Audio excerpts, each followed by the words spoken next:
First of all, I want to apologize to Spaceflight 101. Dave sent this to me like 2 months ago. Oh, oops, I lied.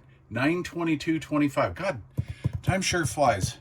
Anyway, it seems like moons ago, many moons ago. Anyway, so I was talking to Spaceflight 101 one time on the landline, I believe it was, and I was talking to him about the noises on Channel 23. So I've been on Channel 23 since like 78. Right, 77. I've been on 23 for a long time, and we always had these weird noises. We had about three different noises that I remember here growing up, and one of our guys tracked one down to some sort of a paging system at one of the local hospitals, but there was one that we could never figure out what it was. And I heard this in Washington, I heard this everywhere I went on vacation, Oregon, just all over the place. And this might jog your memory. He let me know that he went to a local place and scrounged a few of these. And some of you may have seen these, some of you probably already know, but this is all new to me, 47 years, 45 years, 48 years later. So I got no knife rife out here, but I do have a deadly, one of my favorite knives. These are non-retractable. I love these old Stanley. Put a heavy-duty blade in there. Just cut door panels, rear deck carpeting out with them. But anyway, oh, dude, this is so cool. Again, I want to apologize. Dave got right on this project. He took this project or this video a lot more serious than I did. And Dave could probably put down in the comments some more accurate details, because I'm just kind of winging it, okay? However, I have this thing with Dave that I want to try, and so it's going to be cool. Anyway, now I hope I get this right. These are remote units to open up gates, like industrial type stuff.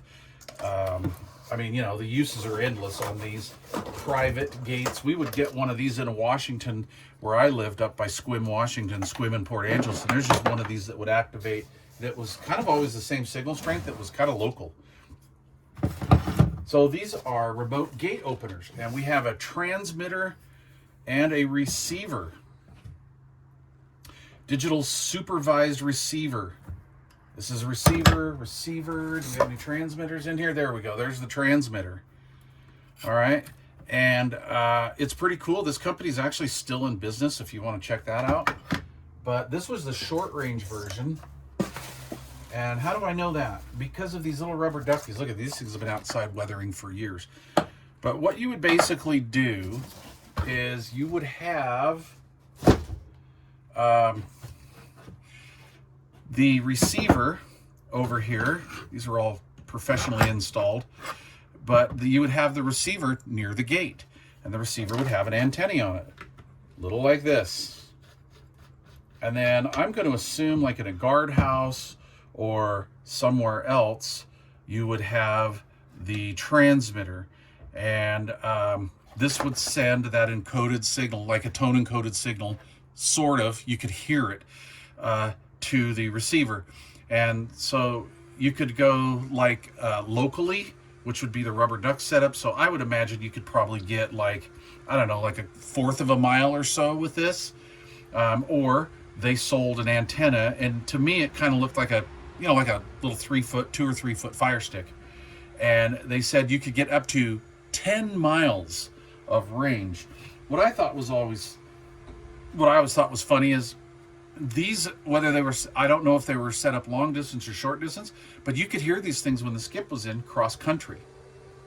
And I think this is really cool. This explains some of that mysterious Channel 23 noise. So what I would like to do is I'm going to set one of these up, and I'll do a further video on it. And we'll get these to activate. Maybe I'll just activate a light. I haven't looked at the wiring on these yet, so maybe I could activate like my own personal garage door. Okay, real quick before we go, and here's some bonus footage. This is the innards, and we have dip switches for any combination. So there's just a truckload of different combinations. So I'll get with Dave. We'll set up our dip switches together, and there you go. I can't see at the moment what trigger does what, but I'm sure there was like a push button somewhere, like up against the gate, and it would short a couple of these wires out. And of course, we have power wires, so I'm not really sure which is which. I can't read these. I don't have my good glasses on, but that being said, these were in waterproof enclosures back in the day, and even on the end caps here, I dig those little enclosures, but on the end caps here, where are they? They actually had rubber washers on the screws, but they're all rotted. They all kind of blew apart. But, dude, that enclosure worked. I mean, nothing really got in there. Not on this one, anyway. So, we'll match these up. And I don't know what the tone encoding, what they called it, because it was audible too, you know, with CTCSS and the like, you can't hear it. It's a sub-audible tone, meaning you can't hear it, but the tone is hidden in there anyway, in a range that we can't hear. But you could plainly hear these going. So, yeah, I think this is going to be fun.